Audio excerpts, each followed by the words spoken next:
Gong. Kau ini main presentasi ya.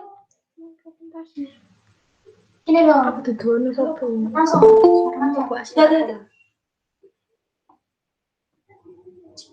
Aku kesel.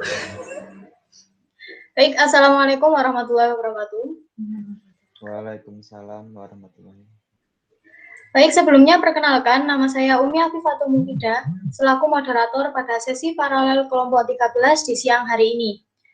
Sesi paralel akan dimulai dengan perkenalan moderator, dilanjut dengan pembacaan peraturan sesi paralel, penyampaian 5 materi pertama, sesi tanya-jawab pertama, dilanjut penyampaian 5 materi kedua, dilanjutkan dengan sesi tanya-jawab yang kedua, dan diakhiri dengan penutup. Baik, izinkan saya sebagai moderator membacakan peraturan pada sesi paralel pada siang hari ini. Yang pertama, setiap mahasiswa memiliki waktu maksimal 15 menit untuk memaparkan materi dalam mode present ketika sesi presentasi dilakukan. Peserta wajib mematikan mikrofon. Yang kedua, setiap mahasiswa wajib menggunakan PC atau laptop untuk melakukan sesi paralel. Yang ketiga, setiap mahasiswa wajib menyalakan kamera dari awal hingga akhir sesi. Peraturan keempat, setiap mahasiswa wajib memastikan berada pada situasi yang mendukung untuk melakukan sesi paralel. Peraturan kelima, demi kelancaran diskusi pertanyaan untuk sesi tanya-jawab, baik sesi tanya-jawab pertama maupun kedua, dibatasi maksimal 3 pertanyaan untuk setiap materi. Yang keenam, sebelum bertanya, setiap mahasiswa wajib menulis di kolom chat terlebih dahulu dengan menyebutkan nama serta nama pemateri yang ingin ditanya, serta baru open mic jika sudah dipersilahkan oleh moderator. Sesi paralel wajib direkam dari awal hingga akhir melalui fitur record pada Google Meet. Melalui fitur record pada Google Meet, file rekaman diunggah di YouTube oleh perwakilan mahasiswa dan link YouTube dikirim sebagai lampiran saat mengirim tugas di Google Classroom oleh perwakilan mahasiswa tiap kelompok. Sertakan private comment pengiriman tugas berisi urutan kelompok dan urutan nama serta NIM mahasiswa. Izinkan saya memperkenalkan masing-masing pemateri pada siang hari ini. Untuk pemateri pertama, Siti Aisyah. Untuk pemateri kedua, Siti Anissa. Pemateri ketiga, Sufyan Husna Ramada. Pemateri keempat, Sultanik Afifansyah. Pemateri kelima, Sultan Ivan Davariusta. Pemateri keenam, Sultan Naufal Ariel Fauzi. Pemateri ketujuh, Syafa Akila Fadia. Pemateri ke-8, Teguh Imam Askari. Dan pemateri ke-9, Tio Adi Setiawan. Serta pemateri terakhir, saya sendiri, Umi Afifatul Mufidah. Baik, sesi paralel untuk siang hari ini bisa dimulai dengan penyampaian materi oleh pemateri pertama, Siti Aisyah.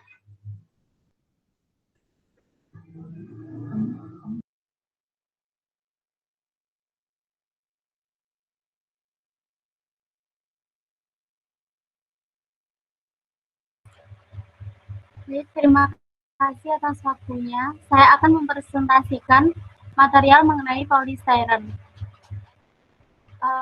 Polistiren merupakan plastik kuat yang terbuat dari monomer stirena.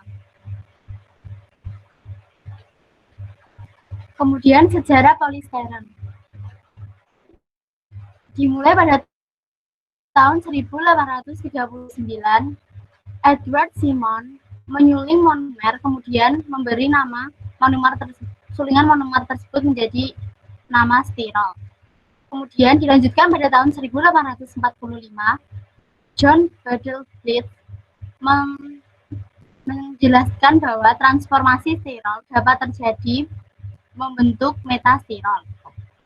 Kemudian pada tahun 1866, Marcel Barjot mengidentifikasi bahwa metastirol yang terbentuk dari stirol sebagai proses polimerisasi. Pada tahun 1881 sampai 1965, Hermann Sauder menjelaskan bahwa pemanasan stirol alami mengalami reaksi berantai menghasilkan makromolekul disebut sebagai polistiren. Berikut adalah gambar ilustrasi dari polistiren sendiri.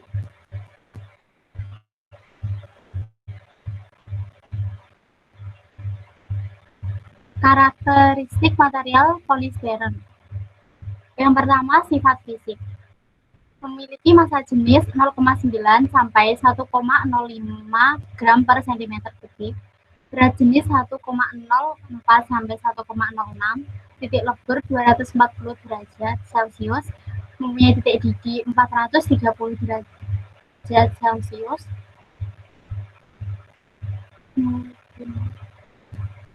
mempunyai indeks bias 1,6, mempunyai modulus elastisitas 27,4 sampai 41,4 kali 10 pangkat 4. Yang kedua, sifat mekanik. Memiliki kuat tarik 46 sampai 60 MPa, kepadatan 28 sampai 46 kg per meter kubik, dan memiliki elastisitas karena polistiren sendiri memiliki nilai modulus elastisitas. Kemudian yang ketiga, sifat kimiawi. Memiliki ketahanan kimia terhadap asam dan basa. Proses fabrikasi polistiren. Tahap pertama adalah tahap polimerisasi. Pada tahap ini terjadi pemasukan gas pentana untuk membentuk reaksi polimerisasi. Pada reaksi ini, butiran plastik halus berubah menjadi butiran gabus bulat. Kemudian tahap stabilitas. Pada tahap stabilitas terjadi pengaturan ukuran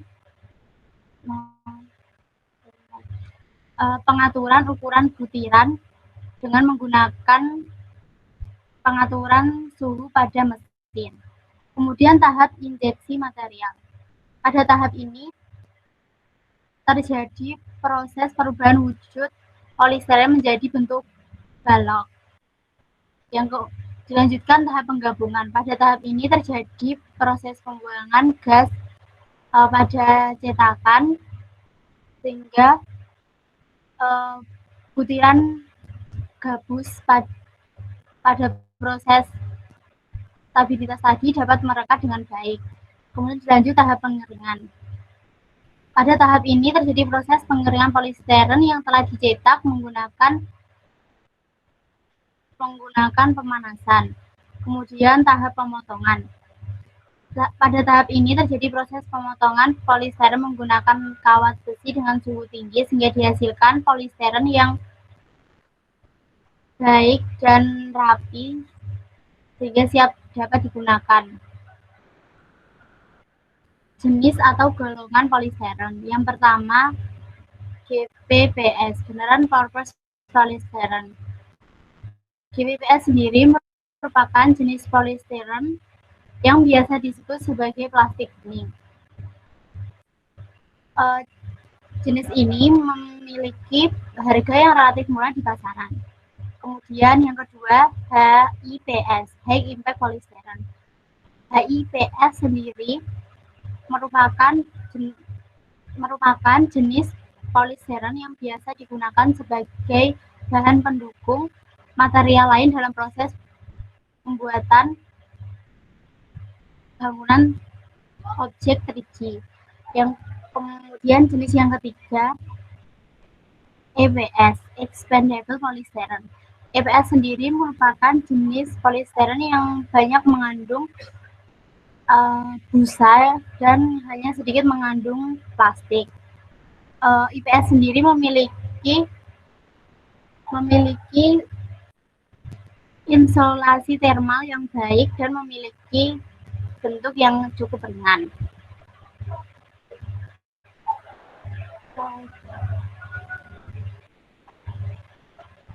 Penggunaan polistiren dapat digunakan sebagai sistem panel tak isolasi. Yang kedua, dapat digunakan sebagai bahan inti suatu pembangunan. Yang ketiga, dapat digunakan sebagai lantai, atap, atau dinding pada suatu bangunan gedung. Yang ketiga, dapat dimanfaatkan sebagai bahan tambahan pembuatan jalur kereta api dan jalan. Yang kelima, dapat digunakan sebagai insulasi thermal. Material yang digantikan fungsinya oleh polistiren, yaitu plastik. Plastik sendiri merupakan suatu material yang tersusun atas berbagai macam bahan organik sintetis atau semi sintetik yang mudah dibentuk. Plastik ini biasanya bersifat sintetis karena bahannya yang terbuat dari organik sintetis. Dalam bidang konstruksi, plastik dapat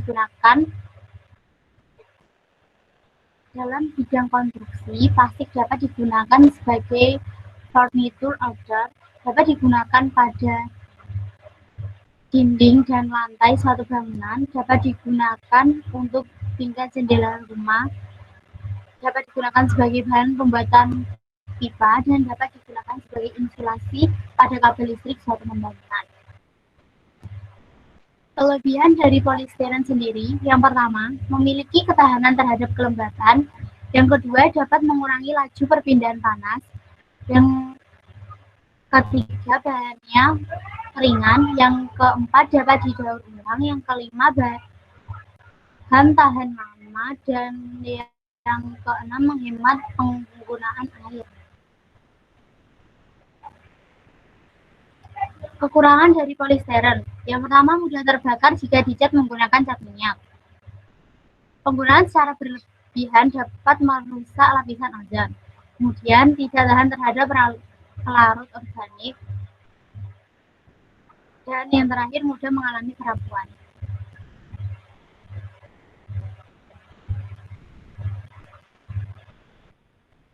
Yang dapat saya sampaikan, kurang lebihnya saya mohon maaf. Terima kasih atas waktunya. Saya kembalikan kepada moderator.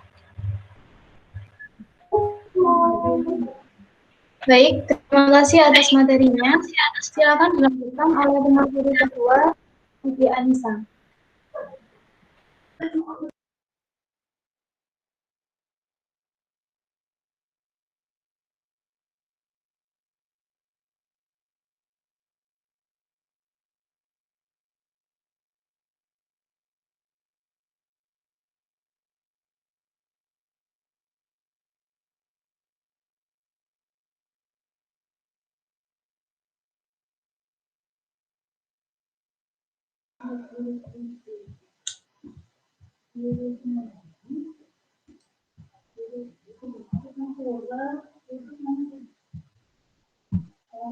Sudah terlihat belum?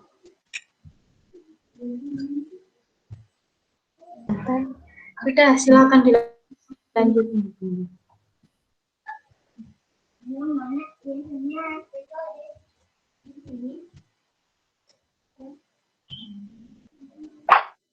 Assalamualaikum warahmatullahi wabarakatuh. Pada hari ini saya akan mempresentasikan sebuah material bernama linoleum. Linoleum adalah bahan pelapis lantai yang terbuat dari minyak biji flax atau linseed oil dicampur dengan tepung kayu atau serbuk gabus dengan backing dari kain berserat kuat atau kanvas.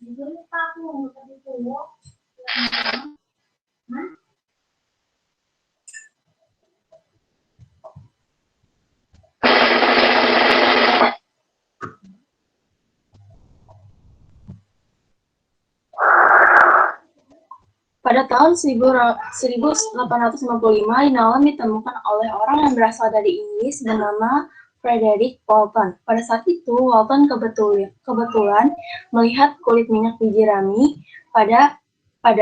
biji rami padat atau linoxin yang kenyal dan lentur yang terbentuk di kaleng cat berbahan dasar minyak dan mengira bahwa itu mungkin menjadi pengganti karet India. Namun, minyak biji rami mentah teroksidasi sangat lambat. Lalu Walton berinovasi untuk mempercepat proses oksidasi dengan memanaskannya dengan campuran timbal asetat dan sayang sulfat. Hal itu dilakukan Walton membuahkan hasil, yaitu membuat minyak membentuk massa resin yang membuat kain katun mudah dicelupkan sampai lapisan tebal terbentuk. Setelah itu, lapisan tersebut kemudian dikikis dan selanjutnya direbus dengan benzena untuk membentuknya menjadi vernis.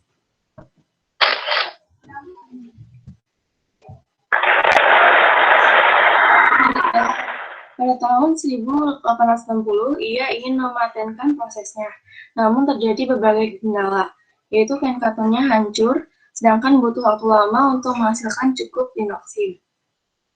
Selain itu, sedikit peminat produk penis yang dibuat oleh Walton. Lalu masalah yang terakhir adalah pabrik yang dimilikinya terbakar. Frederick Walton tidak putus asa setelah mengalami masalah.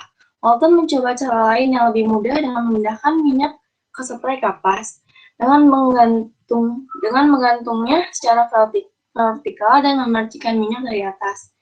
Dan dia mencoba mencampurkan linoksin dengan serbuk gergaji dan debu gabus agar tidak terlalu lengket.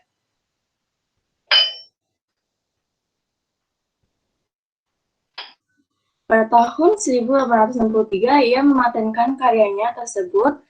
Pada awalnya, Walton menyebut penemuannya dengan Capticon, yang sengaja dibuat dekat dengan Captolicon, nama penutup lantai yang sudah ada. Tetapi, ia segera mengubahnya menjadi linoleum, yang ia peroleh dari kata Latin linum atau rami, dan olem atau minyak.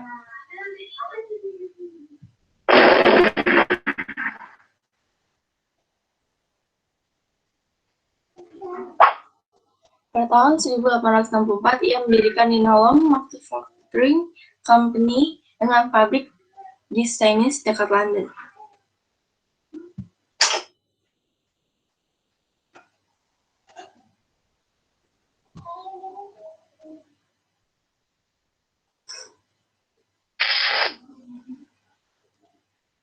Karakteristik linoleum.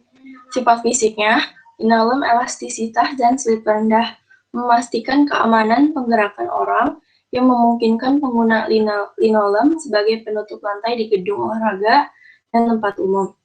Karakteristik insulasi panas dan suara yang tinggi yang juga relevan tidak hanya untuk perumahan tapi juga fasilitas umum. Tahanan kelembapan dan ketahanan terhadap asam yang memungkinkan lantai linoleum di kamar dengan pembersihan basah sering. Sifat mekaniknya, linoleum memiliki karakteristik terbaik dalam hal abrasi dan ketahanan aus. Sifat kimianya memiliki bau yang tidak sedap.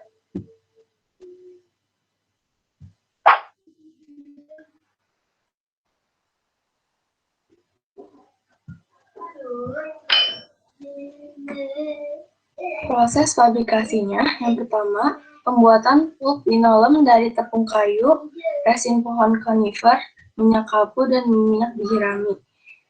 Selanjutnya didiamkan di dalam bunker marmolem reverse pada suhu di atas 30 derajat selama seminggu. Selanjutnya menambahkan pewarna alami, kemasa, dan hasil dari oksidasi minyak biji rami menghasilkan butiran warna-warni. Selanjutnya, campuran tersebut ditekan ke dalam mesin kalender. Bahan yang dihasilkan dengan lebar 1 meter dipotong menjadi strip, diletakkan tumpang tindih pada dasar goni dan sekali lagi melewati kalender. Selanjutnya, jika strukturnya masih sangat padat, maka massa ditekan hingga ketebalannya berkurang hingga 2 mm. Selanjutnya dikeringkan dalam ruangan pengering selama 2 minggu.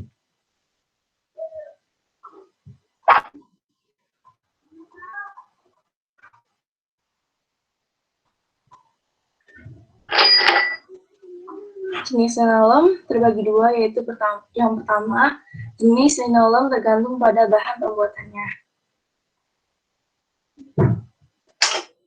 Yang pertama ada linoleum terbuat dari bahan alami, terbuat dari kayu tar, kapur, tepung gabus, dan minyak biji rami.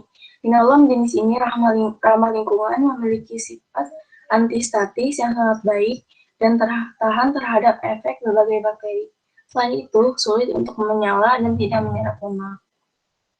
Yang kedua ada linoleum atau bisa disebut PVC. Jenis ini dapat dibuat pada kain, berbusa, insulasi pada panas non-woven, dapat berubah berupa single layer atau multi layer. Sifat dari PVC linoleum yaitu penyusutan yang besar serta memiliki bau khusus. Yang ketiga ada linoleum nitroselulosa. Jenis ini tidak menggunakan bahan dasar, tetapi menggunakan bahan tipis, yaitu nitroselulosa. Sifat dari jenis lapisan ini adalah tingkat mudah terbakar yang tinggi, kualitas positif termasuk elastisitas, tahan lembab, dan kilau yang indah.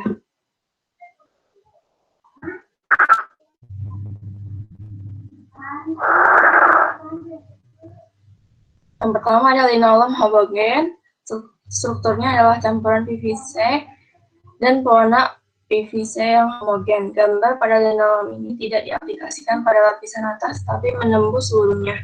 Linoleum jenis ini baik untuk digunakan di tempat-tempat dengan banyak lalu lintas, karena linoleum ini sangat tahan terhadap abrasi. Yang kedua ada linoleum heterogen. Ini terdiri dari beberapa lapisan hingga 6 lembar PVC. Ini didasarkan pada fiberglass. Substrat adalah kain, serat nonwoven atau struktur berbusa. Yang ketiga ada linoleum dasar.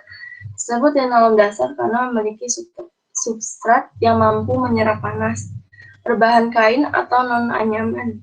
Bahan semacam ini dapat digunakan pada permukaan apapun karena elastisitasnya.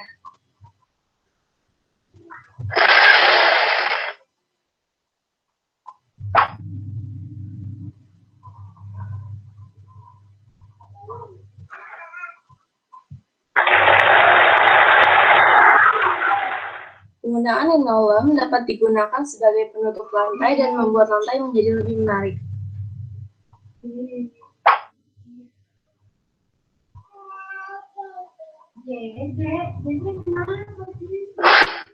Material yang digantikan fungsi dan perannya yaitu keramik. Keramik lantai ini terbuat dari tanah liat yang dilapisi dengan glazur. Keramik lantai mempunyai fleksibilitas tinggi dan dapat diaplikasikan pada hampir seluruh bagian rumah. Selain kuat, lantai rumah dari bahan keramik juga tidak membutuhkan pemolesan dan mudah dalam perawatannya.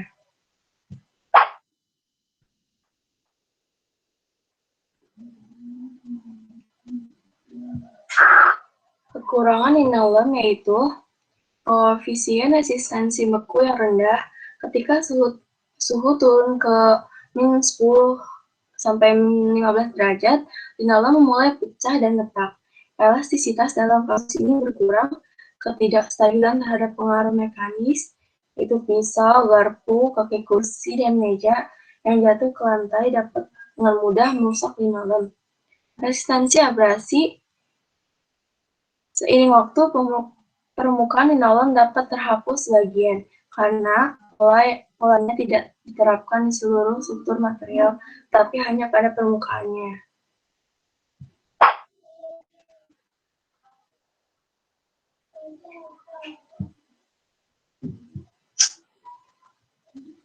Kelebihan linoleum yaitu kelembutannya. Ketika jatuh di linoleum, kemungkinan cedera minimal karena permukaan cukup lunak. Elastisitas. Struktur linoleum fleksibel dan lentur yang membuat mudah untuk meletakkannya di pangkalan. Daya tahannya, lapisan PVC tidak tetap, tahan terhadap abrasi, tidak hancur, tidak berubah bentuk seperti yang sering terjadi dengan ubin atau lapis kayu. Dengan pemasangan yang tepat, linoleum atau terutama yang alami dapat bertahan 20 hingga 30 tahun. Selanjutnya, mudah dirawat. Anda dapat mencuci linoleum dengan air biasa, menggunakan deterjen atau menggunakan penyedot debu. Mudah dipasang, berkat media ketebalan bisa mencapai 4 mili. Linoleum buatan bahkan dapat diletakkan di permukaan yang tidak rata. Perbedaan ketinggian tidak akan terlihat. Yang terakhir adalah tahan terhadap kelembapan. Dari saya, mohon maaf jika ada kekurangan. Assalamualaikum warahmatullahi wabarakatuh.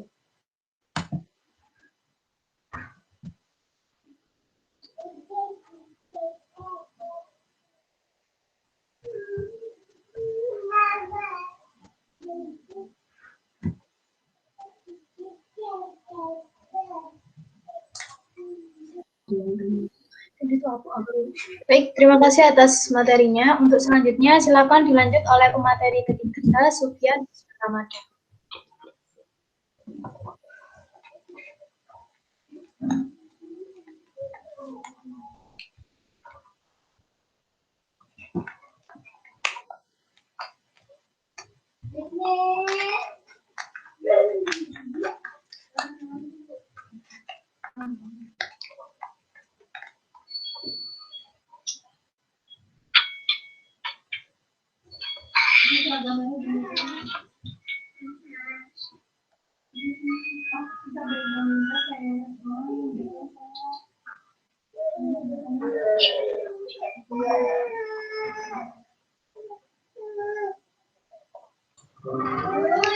Apakah sudah terlihat?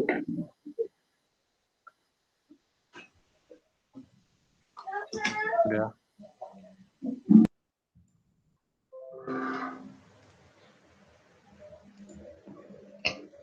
Apakah sudah bisa terlihat, moderator?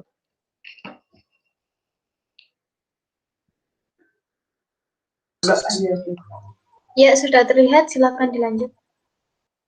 Baik, sebelumnya Assalamualaikum warahmatullahi wabarakatuh. Perkenalkan, nama saya Sufyan Ramada, dan saya di sini akan menjelaskan kajian tentang beton ringan Lucy. Beton ringan Lucy atau berisi merupakan komponen beton yang dibentuk dari bahan lumpur Sidoarjo atau Lucy dengan bahan pengikat semen Portland, memiliki bobot yang ringan, mutu sedang, dan bentuk yang stabil. Sejarah beton ringan Lucy, semburan lumpur Sidoarjo sejak tahun 2006 masih menunjukkan keaktifannya hingga sekarang. Lumpur masih terus menyembur dan mengeluarkan asap dari pusat semburan. Hal tersebut telah menimbulkan kerugian besar baik secara langsung maupun tidak langsung sehingga terhentinya kegiatan ekonomi di wilayah tersebut. Maka diperlukannya cara untuk mengulangi volume lumpur tersebut. Hal yang melatar belakangi material tersebut dikembangkan ialah karena lumpur Sidoarjo yang merusak lingkungan dan masih terus bertambah volumenya dikhawatirkan membawa dampak yang lebih besar. Maka dari itu, peneliti terus mengupayakannya bagaimana cara memanfaatkan bahan tersebut menjadi suatu hal yang ekonomis. Dan para peneliti akhirnya menemukan bahwasanya lumpur Sidoarjo dapat dimanfaatkan sebagai bahan campuran pembuatan beton ringan dengan kualitas baik dan ekonomis tinggi. Berikut gambar beton ringan Lucy. Sifat fisik, nilai drying Saint-Cricq efficiency atau DSE dan susu kering yang besar, ringan, tahan suhu tinggi, dan mampu menyerap suara. Sifat kimia, SiO2 sebesar 51,92%, Al203 sebesar 25,07%, Fe2O3 sebesar 8,37%, CaO sebesar 4,18%, MgO sebesar 2,66%, K2O sebesar 2,45%, Na2O3 sebesar 2,02%, SO3 sebesar 0,96%, dan Hb sebesar 1,60%. Sifat mekanik memiliki kekuatan lentur kering yang tinggi sebesar 11,29 kg per cm persegi, indeks plastis 37,40%, memiliki kuat tekan 1,36 MPa. Proses fabrikasi. Pembuatan tanah Lucy menjadi bahan pojolan yang selanjutnya disebut Lucy dapat dilakukan dengan pembakaran sistem kering, yaitu bahan baku yang berupa gumpalan padat dikeringkan, dipecah, dan diayak lolos ayakan 20 mm kemudian langsung dimasukkan ke dalam tungku bakar. Proses ini biasanya menghasilkan butiran dengan bentuk dan sifat permukaan yang kurang beraturan. Berlaku untuk bahan lempung yang sangat keras, yaitu sel atau slate. Proses pembakaran yang lain adalah dengan sistem basah, yaitu bahan baku dalam keadaan basah diaduk dan bila perlu ditambah dengan bahan lain seperti batu bara, kokas, antrasit, abu batu bara, dan abu sekam padi. Dibentuk menjadi butiran bulat ukuran tertentu kemudian dikeringkan dan dibakar. Proses ini akan menghasilkan butiran yang uniform, permukaan halus, bulat, dan lebih ringan. Tetapi dengan proses basah ini akan memerlukan biaya yang lebih tinggi dibandingkan proses kering dan cocok untuk bahan lempung basah atau plastis. Dari hasil pembakaran lumpur Sidoarjo Lucy selanjutnya dihaluskan dengan alat dismil dan diayak dengan saringan nomor 200 besar 0,074 mm sehingga diperoleh suatu gundukan atau powder yang halus bersifat pozolan. Penggunaan beton ringan lusi biasa diaplikasikan pada tembok nanostruktural atau hanya mampu menahan beban sendiri, tidak dengan beban lain, seperti contohnya ialah pagar. Material yang digantikan ialah beton ringan untuk kebutuhan nanostruktural. Dalam hal tersebut, material belum sepenuhnya digantikan perannya, lebih tepatnya inovasi yang dapat meningkatkan kegunaannya dengan berbagai keunggulannya tersendiri. Kelebihan beton ringan lusi diantaranya cocok digunakan untuk konstruksi yang memerlukan tahanan api, penyerapan suara dan suhu, bobot ringan. Dengan adanya beton ringan lusi dapat mendukung program pembangunan, meningkatkan peluang usaha, dan ikut berpartisipasi dalam penanganan bencana lumpur. Kekurangan beton ringan lusi diantaranya ialah proses produksi panjang dan memiliki kuat tekan yang terbatas. Sekian dari saya, mohon maaf atas salahnya. Terima kasih. Wassalamualaikum warahmatullahi wabarakatuh.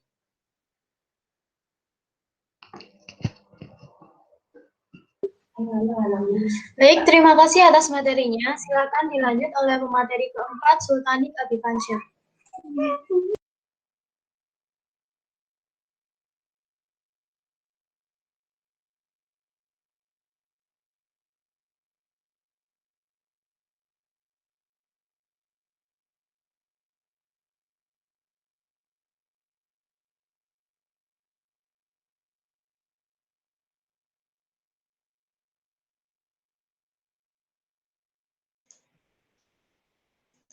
Apakah sudah terlihat, moderator?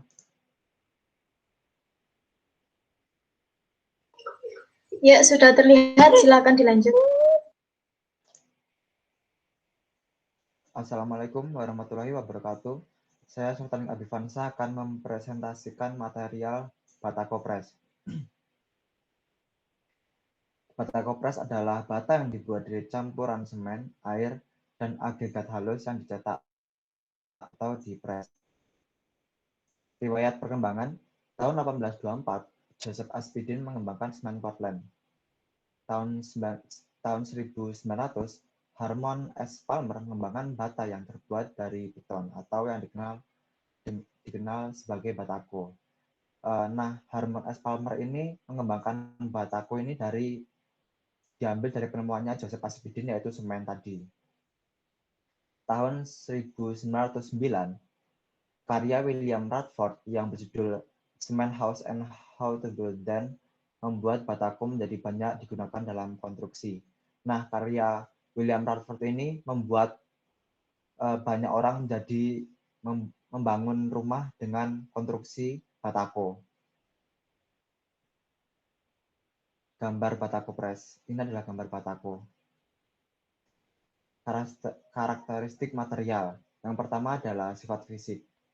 Batako Press memiliki sifat fisik yang terdiri dari massa jenis asli, void ratio, water absorption, dan lain-lain. Berikut ini adalah tabel dari sifat fisik batako. Yang pertama adalah densitas, yaitu 2678. Yang kedua adalah bulk density, sekitar 1972. Water absorption sekitar 7,55%. Capillary absorption sekitar 5,05. Void ratio sekitar 0,264. Fire resistance sekitar 2-3 jam. Heat conductivity sekitar 1,95. Specific weight sekitar 26.780. Density index sekitar 0,73. Yang kedua adalah sifat mekanik. Batako Press memiliki kuat tarik dan kuat tekan rata-rata sekitar 7,8 megapascal per unit. Memiliki kekerasan sekitar 248,79 kg per cm kuadrat. Memiliki modulus elastisitas sekitar 6.535 sampai dengan 7.802. Memiliki plastisitas yang sangat rendah. Ketiga, sifat kimia. Karena hampir 60% bahan penyusunnya Batako Press adalah semen, maka sifat kimianya berasal dari semen, yaitu seperti kalsium oksida, aldehyda, dan magnesium oksida. pH dari Batako Press mengikuti pH dari semen, yaitu memiliki pH basa sekitar 12,5 sampai pH 13. Proses fabrikasi atau pembuatan. Yang pertama adalah menyiapkan alat dan bahan. Alat dan bahan di sini adalah semen, air, agregat kasar atau agregat halus, dan alatnya yaitu cetakan dan juga sekop. Pencampuran bahan, yaitu mencampurkan bahan-bahan tadi menjadi satu. Yang ketiga adalah pencetakan, mencetak bahan-bahan tadi dan dipres menggunakan alat pres di cetakannya tersebut. Yang keempat adalah pelepasan cetakan setelah didiamkan sekitar 1-2 hari. Kemudian adalah proses pelepasan cetakan dan kemudian finishing, yaitu menjemur di bawah terik matahari atau diangin-anginkan saja. Tipe, jenis, atau golongan. Yang pertama adalah hollow concrete block, yaitu Batako Press yang biasa kita lihat yang memiliki bolongan. Yang kedua adalah concrete brick, yaitu sebuah bata yang berukuran kecil tapi bahan penyusunnya sama seperti batako. Yang ketiga adalah solid concrete blocks, yaitu concrete brick yang ukurannya lebih besar dan tidak memiliki rongga di jalannya. Solid concrete block ini digunakan dalam pembuatan bangunan yang digunakan seperti untuk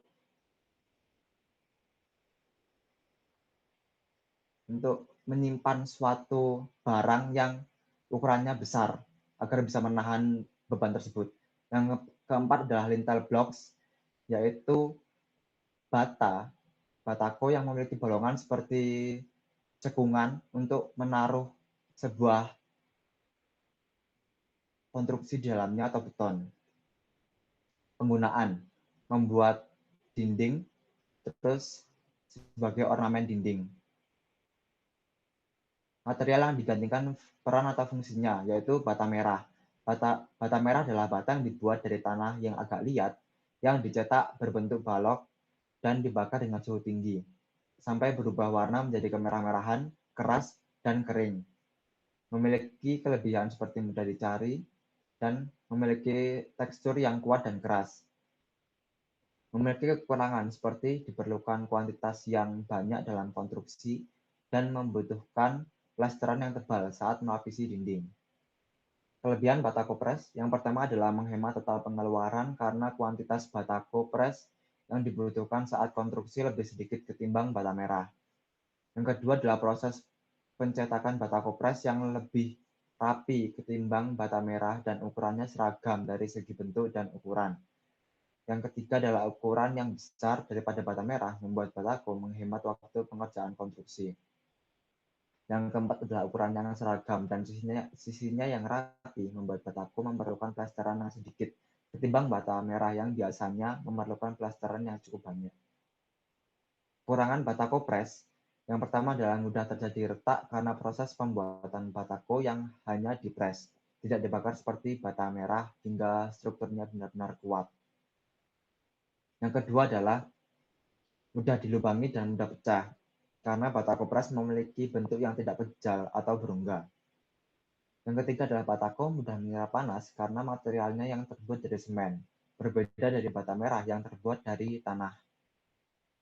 Terima kasih. Itu saja presentasi dari saya, kurang lebihnya mohon maaf. Wassalamualaikum warahmatullahi wabarakatuh. Waalaikumsalam warahmatullahi wabarakatuh. Terima kasih atas materinya. Untuk materi selanjutnya, silakan Sultan Ivan Dava Ariusta.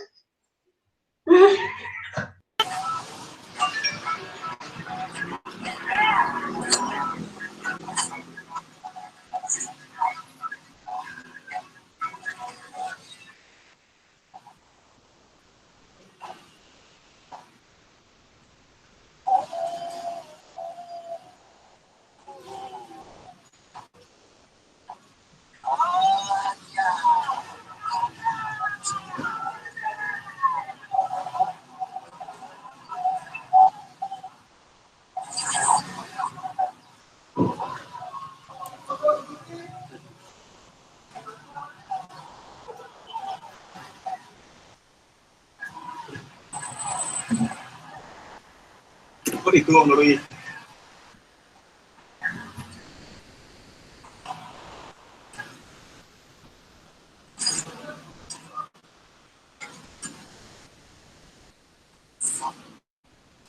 untuk Ium akan dibantu regulasi karena ada gangguan. baik, mohon.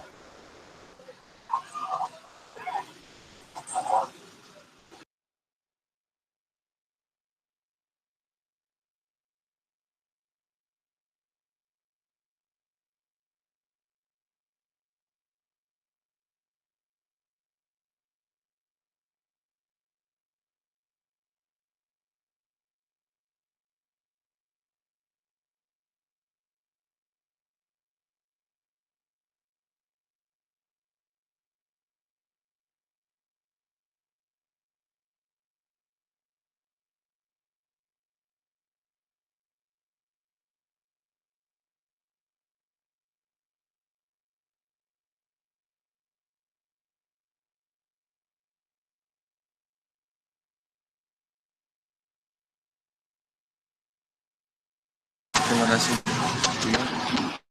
Assalamualaikum warahmatullahi wabarakatuh. Kenalkan, nama saya Sudan pemerintah mahasiswa 2025-2029. Saya akan mempresentasikan tentang Bataku Papercraft merupakan bataku yang berasal dari aktivitas dan riwayat perkembangan dari bataku Papercraft pertama kali dikenalkan pada tahun 1928, namun sempat tidak digunakan dan digunakan kembali pada tahun 1982. Papercraft sendiri dibuat untuk menggantikan bataku lain yang berupa semen dan digantikan dengan bataku yang berbahan baku kertas daur ulang. Eric Peterson dan Mike McCain merupakan penemu dari Papercraft. Mereka berdua melakukan sesuatu yang besar dengan memiliki mesin untuk membuatnya dan cara menggunakan untuk suatu bangunan.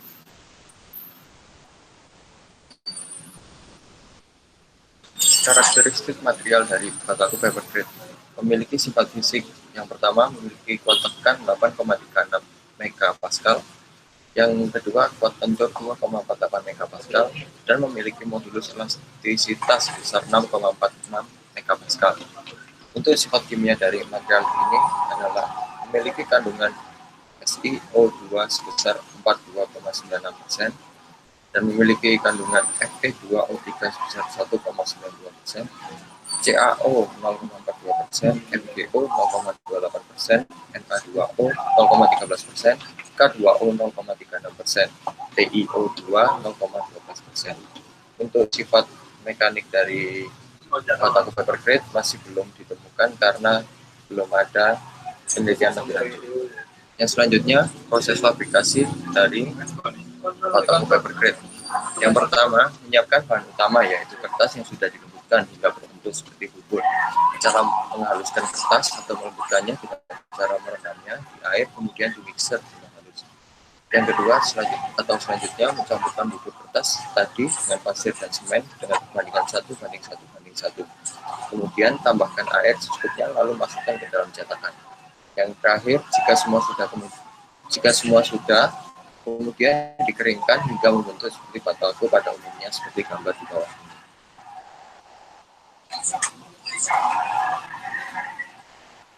Penggunaan dari bataku Papercraft. Bataku Papercraft memiliki fungsi yang sama dengan batu bata seperti umumnya, yaitu sebagai dinding pada rumah sebelum dinding tersebut diplaster dan diaci. Yang kedua, biasanya juga bataku Papercraft digunakan untuk bangunan-bangunan semi permanen yang hanya diberi atap spandek.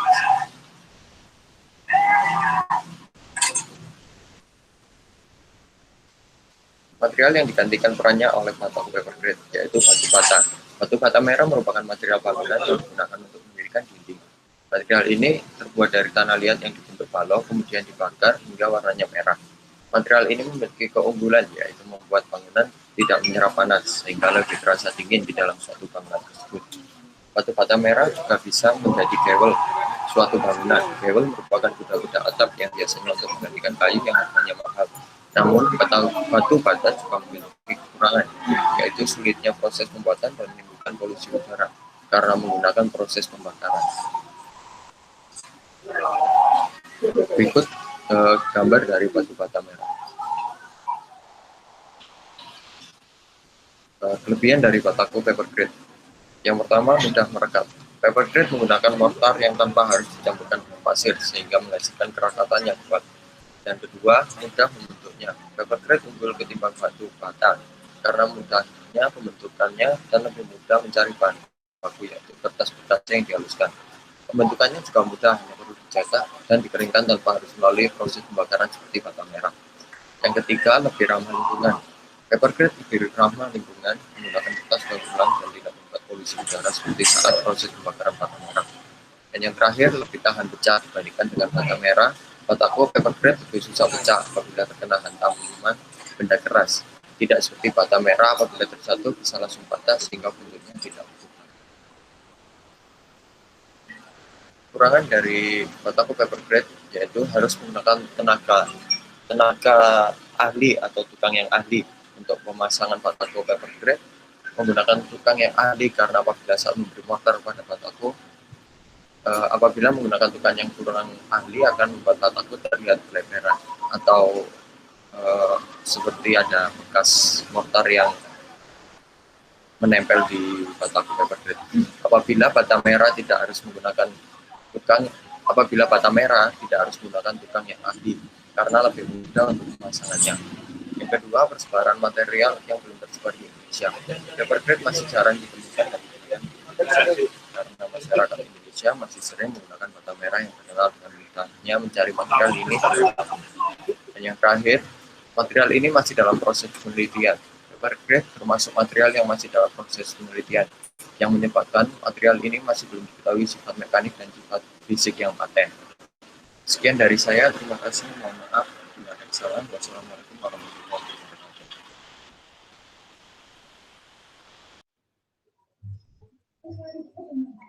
Baik, terima kasih atas materi yang disampaikan.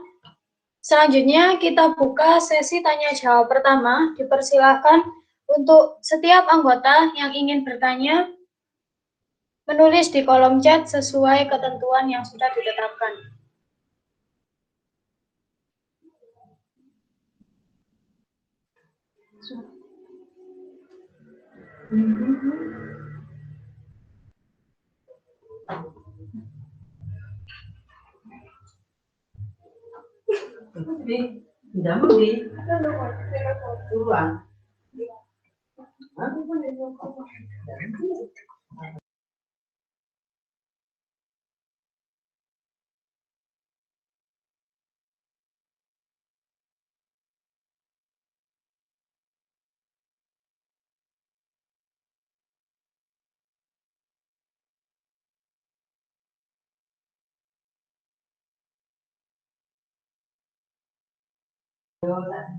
Baik, silakan Tio Adi Setiawan.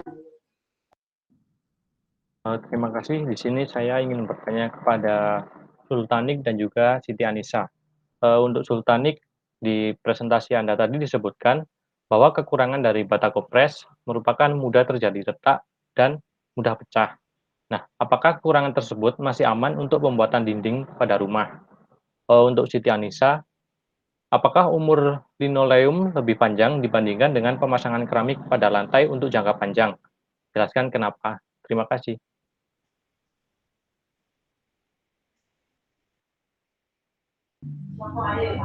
Terima kasih atas pertanyaannya. Silakan Sultanik untuk menjawab pertanyaan dari Tio Adi Setiawan. Assalamualaikum warahmatullahi wabarakatuh. Saya Sultanik akan menjawab pertanyaan dari Tio Adi Setiawan. Jadi gini, kan bolongan rongga di dalam bataku itu tujuannya untuk memperkuat bataku yang di atas sama di bawahnya. Kalau kita mengisi mortar di dalam rongganya itu caranya benar sampai terisi penuh, sampai full gitu loh. Nah, kalau misalnya kita ngisinya nggak full, ya itu bakal jadi bumerang buat kita, jadi kerugian buat kita. Makanya kalau misalnya kita ngisinya benar, bakal jadi kuat, jadi keunggulan buat kita. Tapi kalau misalnya ngisinya kita nggak benar atau mortarnya kurang dalam rongganya itu jadi kerugian buat kita.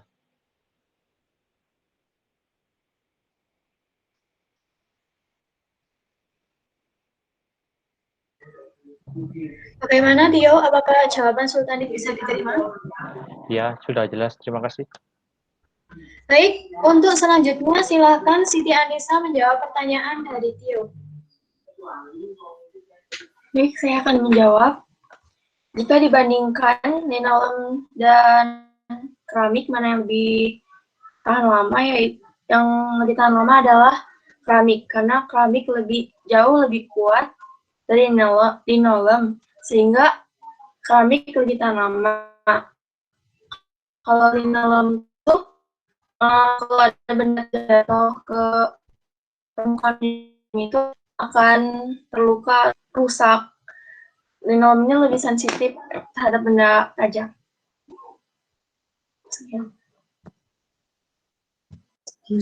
Terima kasih atas jawabannya. Bagaimana, Tio? Apakah sudah cukup? Sudah cukup. Terima kasih.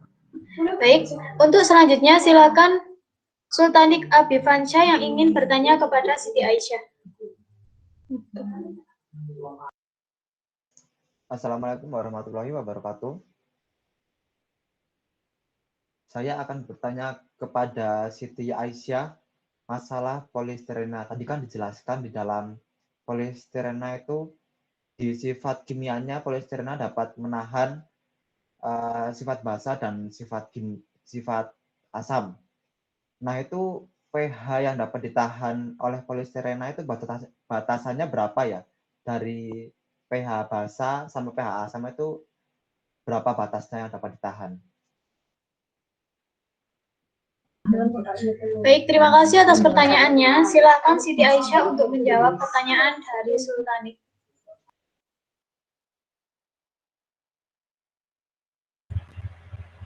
Baik, Assalamualaikum warahmatullahi wabarakatuh.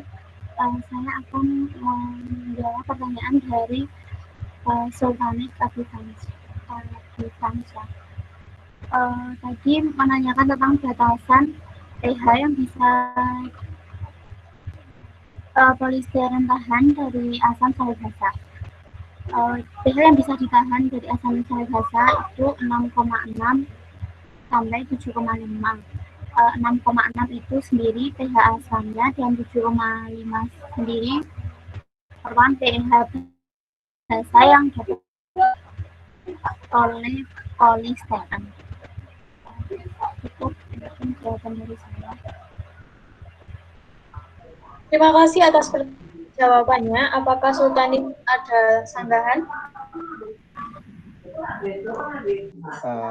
Menurut saya tidak. Saya sudah puas atas jawabannya. Terima kasih. Baik, terima kasih. Untuk pertanyaan selanjutnya, silakan Syafa Akila Fadia. Terima kasih atas kesempatan yang telah diberikan kepada saya. Saya akan bertanya kepada Sufyan Husna Ramaja. Pertanyaan saya, apakah beton ringan Lucy dapat dijadikan material inovasi tetap untuk menggantikan beton ringan konvensional? Bagaimana dengan bahan dasarnya yaitu lumpur Sidoarjo? Apakah akan terus ada atau bagaimana? Terima kasih. Baik, terima kasih atas pertanyaannya. Silahkan Sufyan Husna Ramadan untuk menjawab pertanyaan dari Syafa Akila. Baik, saya akan menjawab pertanyaan dari Syafa Akila. Pertanyaan yang pertama, apakah bahan beton ringan Lucy dapat dijadikan material inovasi tetap? Menurut saya dapat, tetapi untuk saat ini belum dapat menggantikan peranan sebelumnya karena tempat produksinya yang belum banyak dan juga ditambah proses produksinya yang cukup panjang. Dan pertanyaan dua, apakah bahan dasarnya akan tetap ada? Bahan tersebut akan tetap ada selama semburan lumpur Sidoarjo masih aktif, dan juga diketahui untuk saat ini volume semburan lebih banyak dibandingkan volume yang diproduksi untuk bahan beton ringan Lucy untuk saat ini. Terima kasih. Baik, terima kasih atas jawabannya. Bagaimana penanya, apakah ada sanggahan? Sudah cukup. Terima kasih banyak atas jawabannya. Baik, mungkin bisa kita tunggu beberapa saat. Mungkin ada yang ingin bertanya lagi.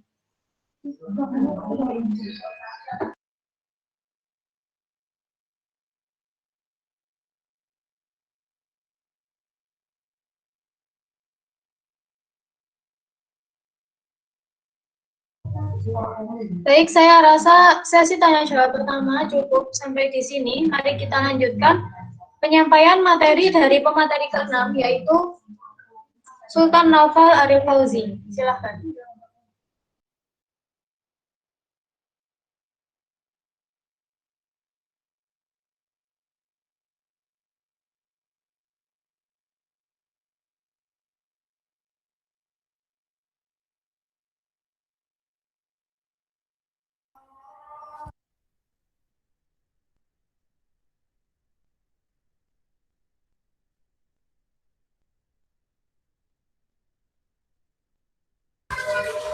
Assalamualaikum warahmatullahi wabarakatuh. Apakah suara saya sudah terdengar? Ya, sudah terdengar. Silakan dilanjutkan. Ya, makasih. Di sini saya akan menjelaskan tentang transparan solar carport, yaitu sebuah inovasi dari material panel surya yang diaplikasikan pada carport.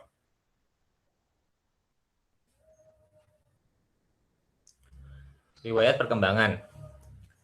Pada tahun 1839, Alexander Edmond Becquerel menemukan efek fotovoltaik, yaitu efek yang menjelaskan tentang energi cahaya matahari dapat dirubah ke energi listrik. Lalu, pada 1941, Russell menciptakan panel surya yang sudah dikembangkan hingga sekarang ini. Sudah tercipta banyak inovasi dari panel surya, salah satunya transparent solar carport ini.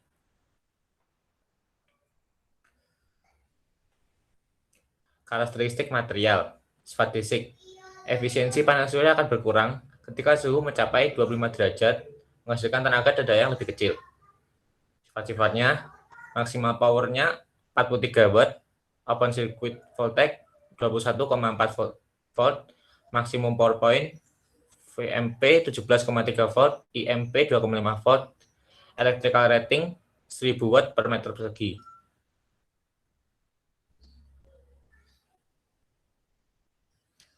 Sifat mekanik, tegangan baterai, biasanya menggunakan baterai dengan tegangan atau voltase 11,5 sampai 15 volt.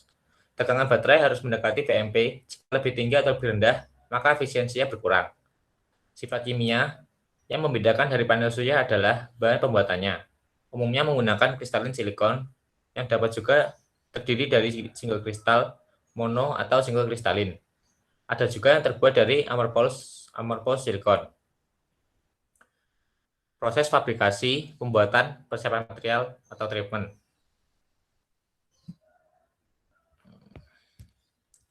Pertama, pembersihan dan teksturisasi permukaan silikon. Silikon yang digunakan adalah silikon khusus, yaitu CZSI wafers. Yang dimaksud khusus adalah silikon ini telah dimodifikasi menjadi silikon P-type dari pabrikan. Permukaan silikon dikikis dengan larutan asam atau basah, dengan direndam ke dalam larutan tersebut sekitar 10 menit. Lalu teksturisasi menggunakan larutan basah NaOH atau KOH menggunakan perlakuan khusus dengan cara mencelupkan silikon ke dalam larutan basah.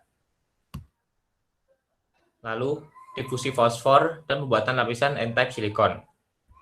Silikon dimasukkan ke dalam pemanas bertemperatur tinggi dengan larutan POCl3.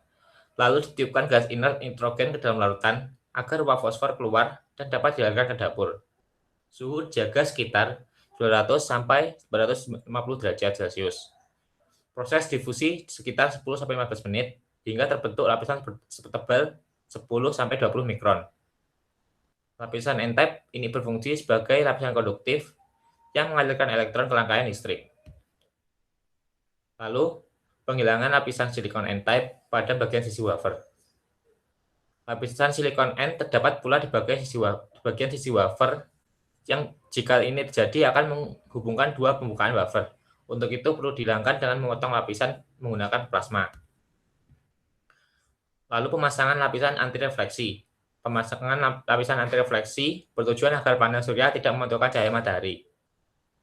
Kelima, metalisasi. Silikon diberi material yang konduktif agar dapat dihubungkan dengan kabel, sehingga dapat mengalirkan elektron dari sel surya. Dan logam yang cocok adalah AR atau perak. Perak dipasang menggunakan metode screen printing. Pasta larutan perak dioleskan di atas bagian tertentu hingga dapat menutupi permukaan wafer. Setelah dioleskan, dilakukan pemanasan dan pengeringan 100-200 derajat Celcius. Lalu pemanasan berguna untuk memantapkan lapisan metal konduktif karena masih terdapat residu setelah pengeringan. Pada pemanasan lebih tinggi, perak menjadi semakin padat sehingga mampu menembus lapisan ARC tanpa merusaknya dan perak dapat menyentuh lapisan silikon N-type. Pengaplikasian pada karpot. Pada tahap ini, panel surya telah selesai dibuat dan dapat diaplikasikan pada karpot dengan prosedur tertentu. Tipe, jenis, dan golongan. Pertama, monokristalin. Sesuai namanya, panel surya yang di sini terbentuk dari silikon monokristalin.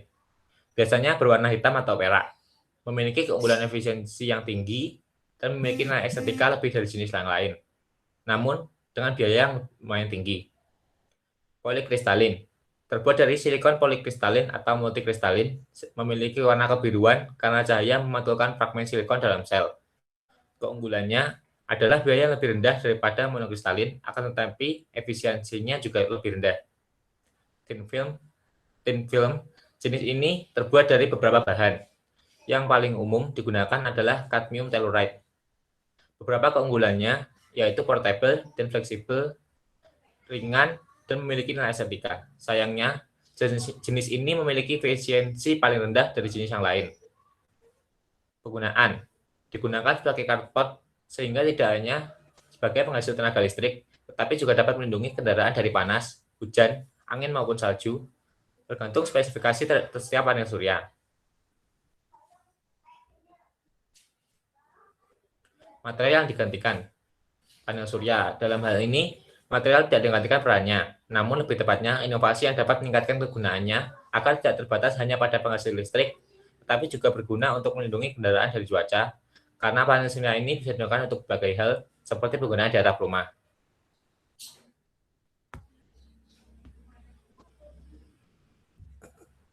Kelebihan dan kekurangan. Kelebihan berfungsi sekaligus untuk pelindung kendaraan, tidak hanya sebagai pembangkit listrik. Tidak membutuhkan tempat yang terlalu luas apabila digunakan sebagai pribadi. Kekurangan, pemasangan yang sangat rumit jika dibandingkan dari panel surya biasa.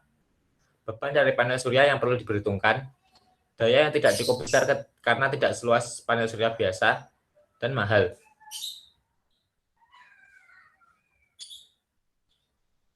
Terima kasih. Sekian dari saya. Wassalamualaikum warahmatullahi wabarakatuh. Assalamualaikum warahmatullahi wabarakatuh. Selanjutnya bisa dilanjut pada pemateri ke-7, Bapak Akila Fadia.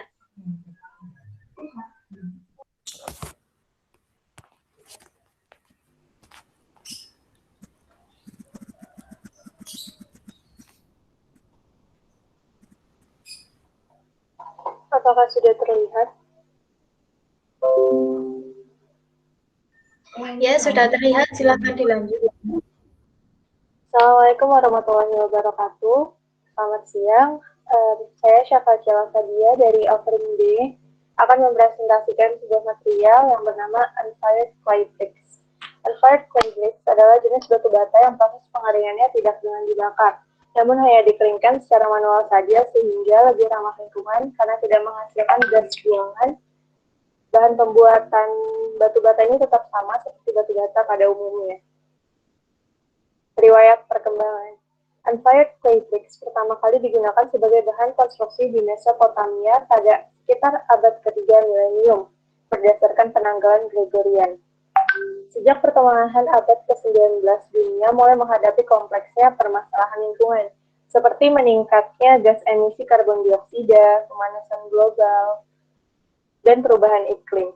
Hal ini membuat para ahli melakukan penelitian untuk mengembangkan produk material baru yang mengarah kepada penghematan energi dan bahan ramah lingkungan. Namun pada akhir abad 19, penggunaan unfired clay bricks mulai menurun. Namun karena penggunaan energi terhadap unfired clay bricks ini sangat efektif, sehingga menarik minat para produsen, peneliti, arsitek, dan insinyur untuk melakukan penelitian serta mengembangkan lebih lanjut. Ketertarikan para ahli untuk melakukan penelitian lebih lanjut terhadap unfired clay bricks didukung dengan kemampuannya untuk dapat mengendalikan kelembapan dan perubahan suhu yang kerap terjadi di dalam ruangan. Hal ini menjadikannya material yang dianggap mampu untuk menghadapi tantangan lingkungan di masa depan. Dengan segala keunggulan yang dimilikinya, unfired clay bricks kini telah digunakan sebagai material pengganti batu bata biasa. Dari masa ke masa penggunaannya semakin meningkat di dunia konstruksi. Berikut gambar dari unfired clay bricks. Berikutnya mengenai karakteristik material. Unfired clay bricks memiliki beberapa karakteristik material, di antaranya yaitu sifat fisik, sifat mekanik, dan sifat kimiawi. Berikut beberapa karakteristik material dari unfired clay bricks. Yang pertama ada densitas atau density. Ketika unfired clay bricks diujikan dengan spesimen tes silinder yang terbuat dari kaolinet dan distabilkan menggunakan campuran PC atau Portland cement dan GGBS (ground granulated glass furnace like), unfired clay bricks menunjukkan densitas dengan rentang antara 1387 sampai 1394 kg per meter kubik, 1382 sampai 1390 kg per meter kubik, dan 1374 sampai 1382 kg per meter kubik. Pada masing-masing kadar air 30%, 35%, dan 40%. Berikut beberapa data yang diujikan unfired clay bricks dengan spesimen yang berbeda, menunjukkan hasil densitas yang berbeda berdasarkan spesimen pengujinya. Berikutnya yaitu persentase rongga atau percentage of voids.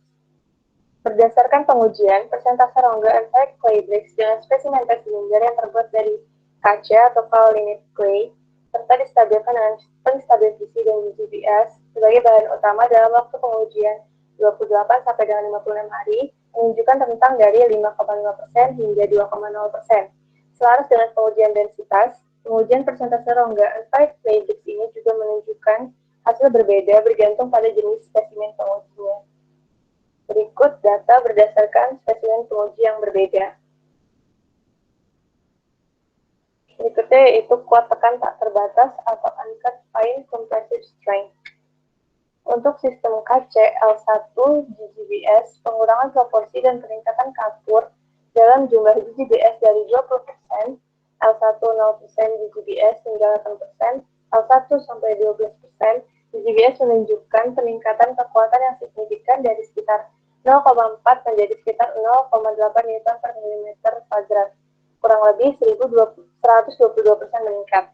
Penurunan lebih lanjut dalam kandungan kapur dan peningkatan proporsi GGBS mengakibatkan penurunan kekuatan menjadi hanya 0,085 Newton per milimeter kuadrat untuk 0% L1 sampai 20% GGBS. Pada data yang telah saya sebutkan ini berdasarkan spesimen silinder yang terbuat dari kaca dan distabilkan dengan PC, GGBS, blended, dan unblended stabilizer. Berikut datanya. Karakteristik material yang berikutnya yaitu penyerapan air atau water absorption. Proses penyerapan air pada unfired clay bricks berdasarkan hasil pengujian juga menunjukkan hasil yang bervariasi bergantung pada spesimen pengujinya. Penyerapan air dari spesimen silinder yang dibuat dengan kaca yang telah distabilkan memiliki kontak kelembapan pemadatan 30% dengan rentang waktu proses pengeringan selama 3, 28, 56, dan 90 hari. Sementara spesimen yang dicampur dengan campuran jeruk nipis atau PC yang lebih tinggi cenderung menunjukkan daya serap air yang lebih banyak jika dibandingkan dicampur dengan campuran GGBS yang lebih tinggi. Berikut data pendukungnya. Mengenai komposisi kimia, unfired clay bricks mengandung beberapa jenis senyawa kimia. Contohnya seperti FiO2, Al2O3, SO2O3, dan seterusnya dengan persentase yang berbeda. Berikutnya yaitu proses fabrikasi.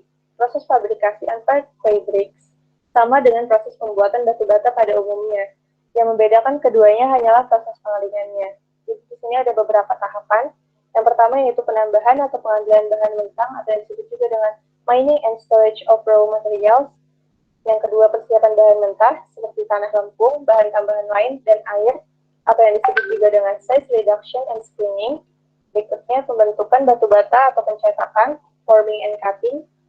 Yang berikutnya pengeringan, coating and drying, dan penyimpanan, storage and shipping.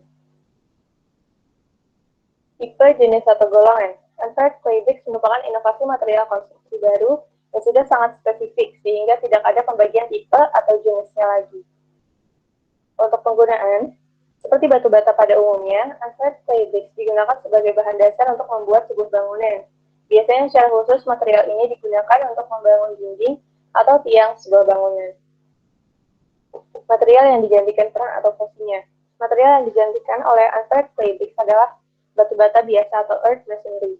Secara fungsional, peran keduanya sama, yaitu sebagai material konstruksi. Hanya saja, unpaired clay bricks tidak melalui proses pengeringan dengan dibakar. Dan yang menjadi keutamaan digunakannya unpaired clay bricks sebagai bahan dasar bangunan, karena material ini termasuk bahan yang ramah lingkungan atau eco-friendly, sehingga sangat berguna untuk inovasi pembangunan berkelanjutan. Untuk kelebihan, unpaired clay bricks memiliki beberapa kelebihan, diantaranya daya elastisitas yang cukup tinggi, kuat tekan yang lebih tinggi, dapat menghemat biaya selama proses pembuatan atau cost efektif, mempersingkat tahapan proses pembuatan karena tidak melalui proses pembakaran, dan ramah terhadap lingkungan karena tidak menghasilkan gas emisi karbon dioksida pada saat pembuatannya. Namun, unpaired clay bricks juga memiliki kekurangan. Unpaired clay bricks memiliki kekurangan, yaitu proses pengeringannya cukup memakan waktu yang lama karena tidak melalui tahapan pembakaran seperti biasa. Namun kekurangan ini bukan kekurangan yang sangat signifikan dibandingkan dengan batu bata biasa, karena seperti yang sudah saya sebutkan, secara fungsional keduanya masih tetap sama. Mungkin itu saja yang dapat saya sampaikan pada presentasi kali ini. Kurang lebihnya saya mohon maaf. Saya ucapkan terima kasih. Assalamualaikum warahmatullahi wabarakatuh. Waalaikumsalam warahmatullahi wabarakatuh. Baik, untuk pemateri selanjutnya yaitu materi kesehatan Teguh Inam Askari.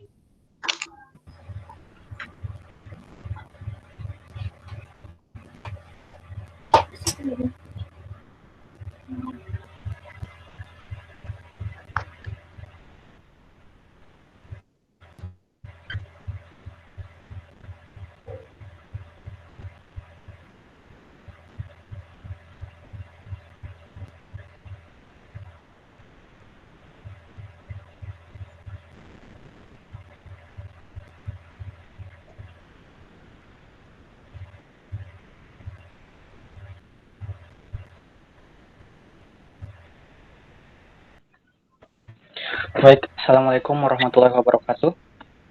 Berikut saya akan menjelaskan secara singkat tentang material beton geopolimer.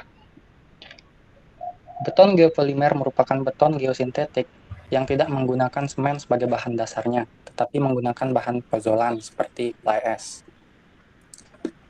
Atau latar belakang dikembangkannya material beton geopolimer ini adalah untuk mengurangi polusi yang disebabkan oleh beton konvensional yang masih menggunakan semen Portland sebagai bahan dasar pembuatan.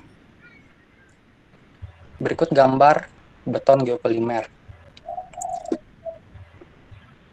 Selanjutnya karakteristik beton geopolimer. Karakteristik beton geopolimer sangat ditentukan dari komposisi penyusun beton tersebut. Berikut dihadirkan beberapa sampel, ada 5 sampel yang masing-masing memiliki komposisi agregat dan binder yang berbeda-beda. Bisa dilihat pada tabel tersebut.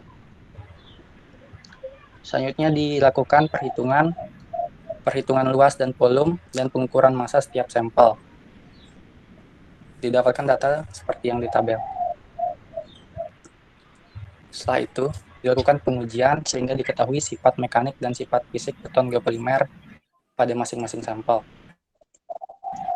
Di mana kuat tekan tertinggi terletak pada sampel E, daya serap air tertinggi terletak pada sampel B, densitas tertinggi terletak pada sampel ketiga, sampel C, dan tingkat porositas tertinggi terletak pada sampel B. Selanjutnya proses pembuatan. Dalam proses pembuatan geopolimer terdapat 3 metode. Yang pertama, metode pertama yaitu dengan mencampurkan fly ash dan pasir dalam keadaan kering. Kemudian ditambahkan dengan larutan alkali aktivator dan air, lalu diaduk selama 3-5 menit. Metode kedua yaitu mencampurkan fly ash dengan larutan NaOH terlebih dahulu selama 3 menit. Selanjutnya ditambahkan larutan sodium silikat dan diaduk selama 2 menit.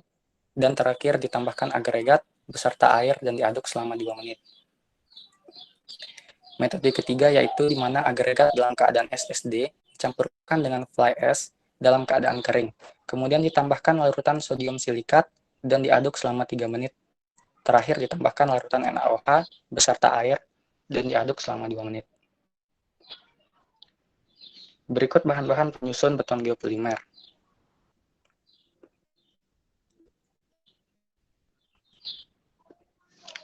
Selanjutnya penggunaan. Penggunaan beton geopolimer sama seperti beton konvensional yang biasa, yaitu digunakan dalam konstruksi jalan dan bangunan.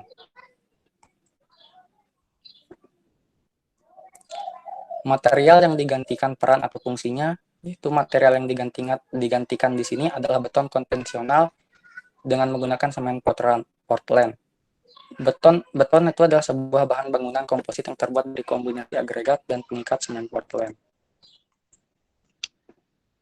Kelebihan dari beton geopolimer yang pertama, geopolimer lebih ramah lingkungan karena selain dapat menggunakan bahan pembuangan industri, proses pembuatannya juga tidak perlu energi, seperti pada proses pembuatan semen hingga suhu 800 derajat Celcius. Cukup dengan pemanasan 60 derajat Celcius selama sehari penuh, maka bisa dihasilkan beton berkualitas tinggi. Yang kedua, dari hasil riset yang telah dilakukan selama ini, menunjukkan bahwa beton geopolimer memiliki sifat-sifat teknis seperti kekuatan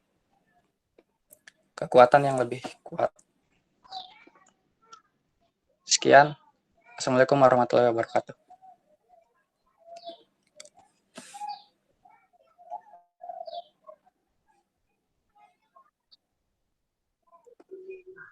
Baik, terima kasih atas materinya. Bisa dilanjut ke materi ke-9, Tio Adi Setiawan. Izinkan saya share screen.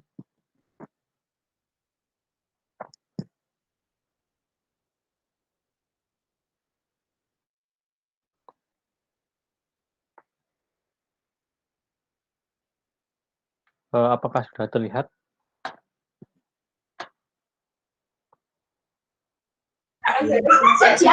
Oke, Assalamualaikum warahmatullahi wabarakatuh.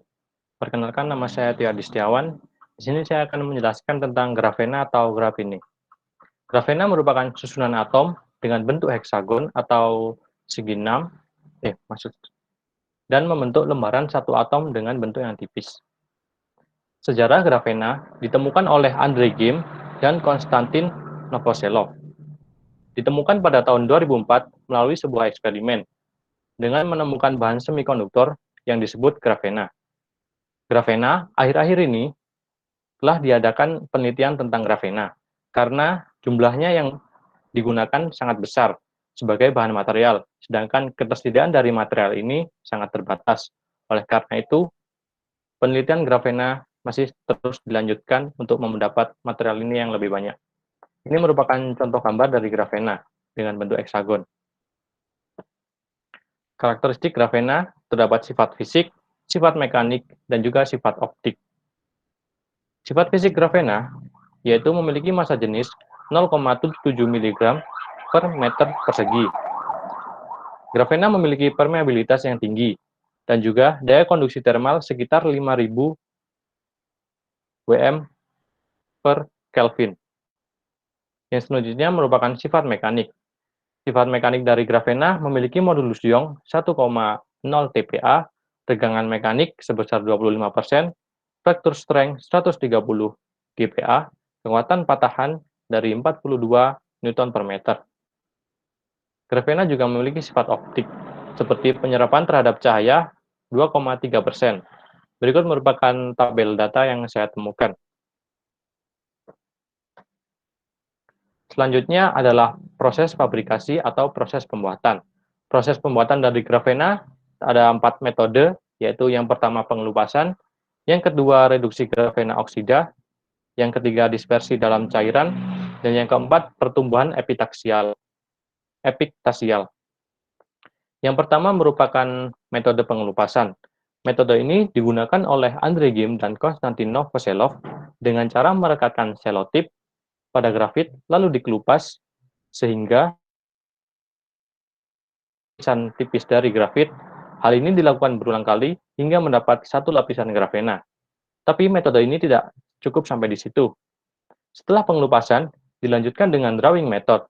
yaitu memindahkan lapisan dari selotip dengan menempelkan pada substrat.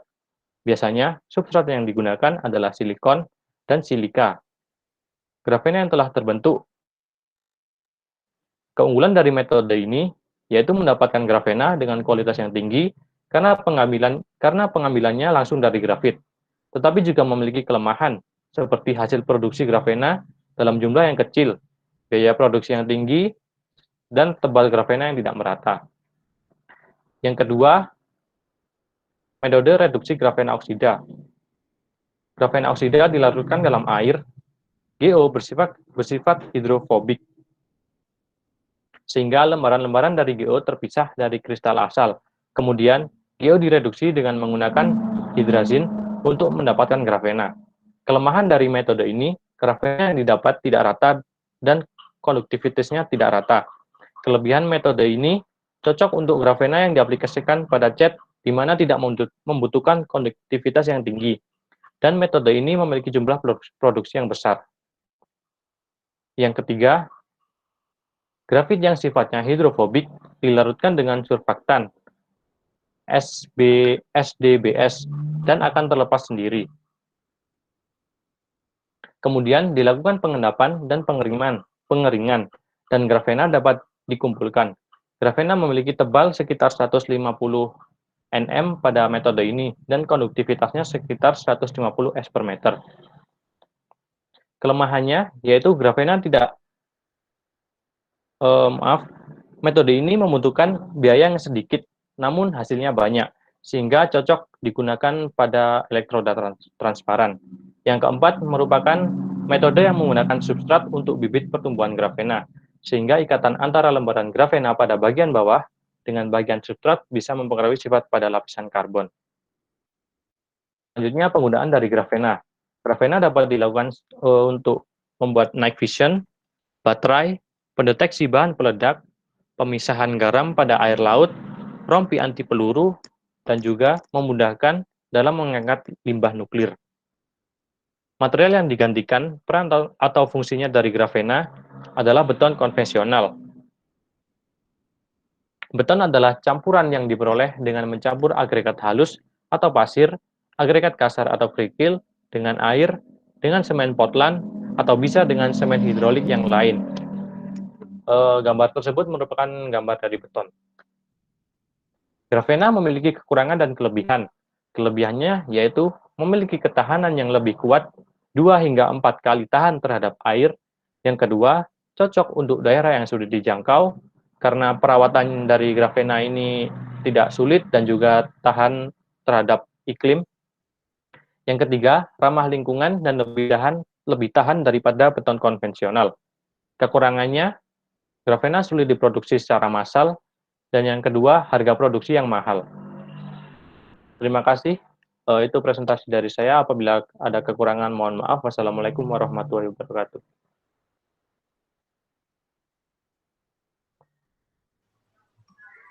Terima kasih atas presentasinya.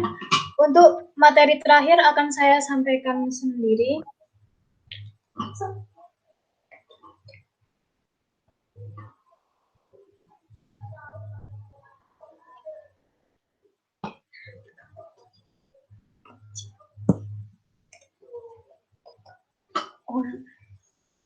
Baik, terima kasih. Boleh saya mulai? Untuk materi saya, yaitu materi tentang beton Mars, yang merupakan inovasi beton yang terbuat dari bahan alam planet Mars. Ya, untuk sejarah beton Mars sendiri, selaras dengan beton konvensional, ditemukan oleh orang Mesir yang diduga bisa membuat mortar dengan mencampur gipsum dan kapur. Untuk selanjutnya, tahun 1824 telah tercipta materi penguat beton, yaitu semen Portland. Hingga pada tahun 1889 dicetuskan ide oleh Ransum untuk membuat beton bertulang. Dan pada tahun 1891, beton mulai digunakan untuk melapisi jalan. Di tahun 1903, mulai digunakan untuk membuat bangunan tinggi, dan di tahun 1913 tercipta beton ready mix, yaitu beton yang dicampur di pabrik dan dapat dikirim ke lokasi dengan truk. Selanjutnya pada tahun 1915 tercipta pewarna beton. Dan prediksi NASA keluar bahwa manusia dapat mencapai Mars pada tahun 2030.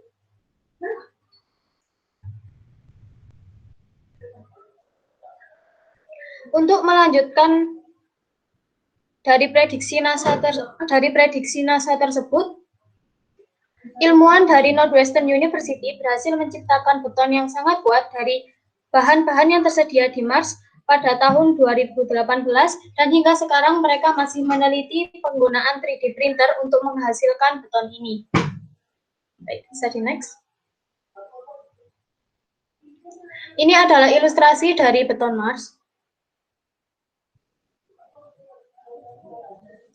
Nah, untuk karakteristik maaf, di sini ada kesalahan tulisan. Untuk karakteristik beton Mars sendiri, untuk sifat fisik dan mekanik yang pertama, sangat kuat dan tahan karat, disebabkan oleh karakteristik bahan Mars dan pengaruh dari gravitasi Mars sendiri. Untuk yang kedua, tahan api karena pemakaian batu Mars yang hanya sebesar 2 hingga 3 mm. Yang ketiga, cepat mengeras, 26 hingga 25 jam lebih cepat dari beton pada umumnya. Untuk sifat kimia dari beton Mars, jika dilihat dari bahan penyusunnya, mengandung magnesium, mengandung aluminium, mengandung silikon, mengandung hidroksa besi, mengandung kalium, mengandung kalsium, klorida, potasium, sodium, dan bersifat basa. Untuk proses fabrikasi beton Mars sendiri, digunakan bahan-bahan alami dari Mars, seperti batu Mars yang dihaluskan dan menjadi agregat kasar, sulfur yang dipanaskan pada suhu 240 derajat Celcius hingga meleleh, dan tanah Mars yang dihaluskan dan menjadi agregat halus. Ketiga bahan utama tersebut dicampurkan dan menjadi beton Mars ketika sudah mengering.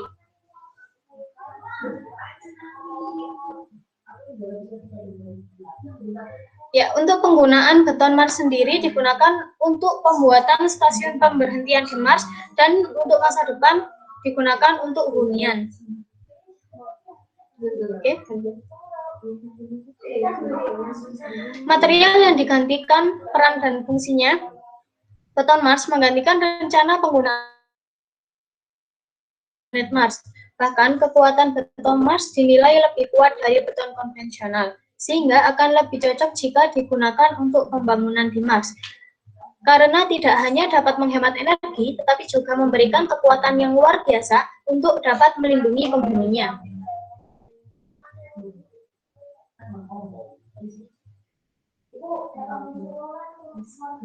Untuk kelebihan dari beton Mars sendiri, yang pertama tidak membutuhkan air dalam pembuatannya karena sulfur langsung dicairkan.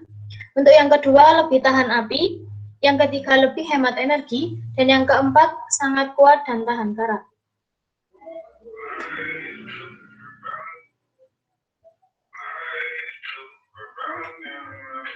Baik, bisa di next. Untuk kekurangannya, pembuatannya tidak dapat ditiru di bumi karena menggunakan bahan alam yang ada di planet Mars. Oke, bisa di next.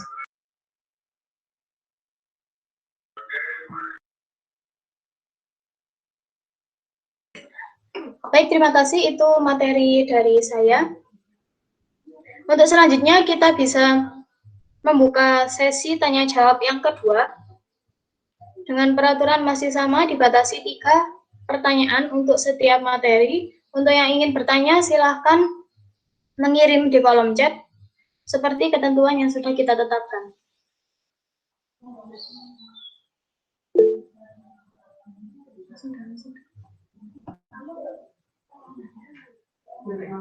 Baik, silakan Sultanik Abifansyah. Assalamualaikum warahmatullahi wabarakatuh. Saya Sultanik akan bertanya kepada Fatul Mufidah terkait beton Mars. Nah, ini kan beton Mars harus ada perekat kan kalau misalnya kita membuat betonnya. Nah, ini pengganti semen dalam pembuatan beton Mars ini apa ya? Terima kasih.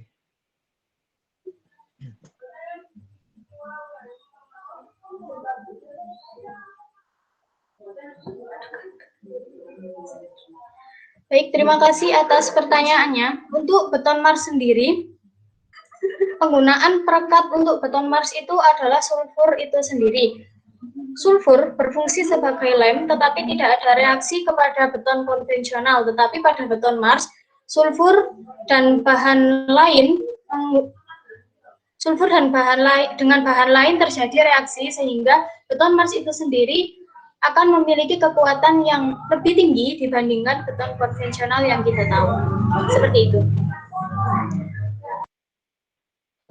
Terima kasih atas jawabannya. Saya sudah puas. Bagaimana? Apakah bisa diterima? Bisa.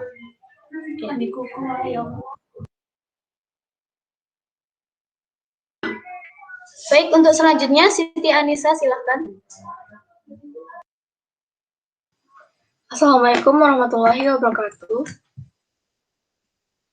Di sini saya akan bertanya kepada Saudara Tio Adi Setiawan. Pada materi disebutkan bahwa grafena dapat menggantikan beton. Jika dibandingkan antara beton dan grafena, manakah yang lebih tahan lama dan lebih kuat? Yang kedua, saya ingin bertanya kepada Umi Afifatul Mufidah. Jika beton Mars dibawa ke bumi dan digunakan sebagai pengganti beton, apakah dapat tahan terhadap kondisi lingkungan di bumi? Jelaskan.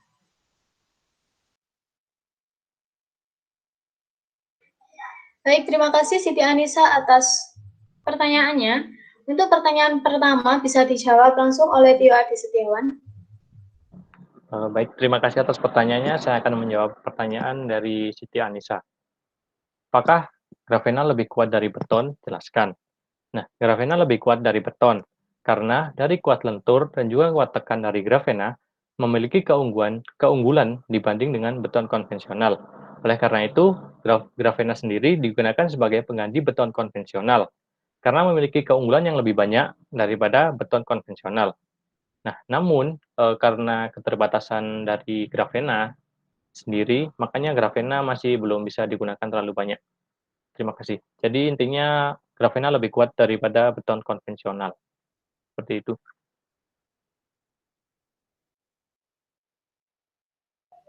Baik, terima kasih atas jawabannya. Bagaimana? Apakah bisa diterima oleh penanya? Saya cukup terima kasih. Baik, untuk pertanyaan selanjutnya dari Siti Anissa kepada saya, jika beton Mars dibawa ke bumi, jika beton Mars dibawa ke bumi dan digunakan sebagai pengganti beton, apakah dapat tahan terhadap kondisi lingkungan di bumi? Jelaskan. Kalau untuk kondisi bisa tahan atau tidak, itu masih belum bisa dipastikan karena beton Mars dibuat dan dirancang untuk memang digunakan di sana. Untuk kekuatannya sendiri mungkin kekuatannya bisa cukup, tapi untuk kondisi lingkungan di bumi itu masih belum bisa ditetapkan. Seperti itu.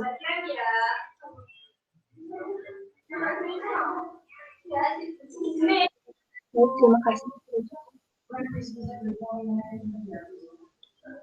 Baik, mungkin bisa kita tunggu beberapa saat. Apabila ada yang ingin bertanya lagi, silakan menulis di kolom chat.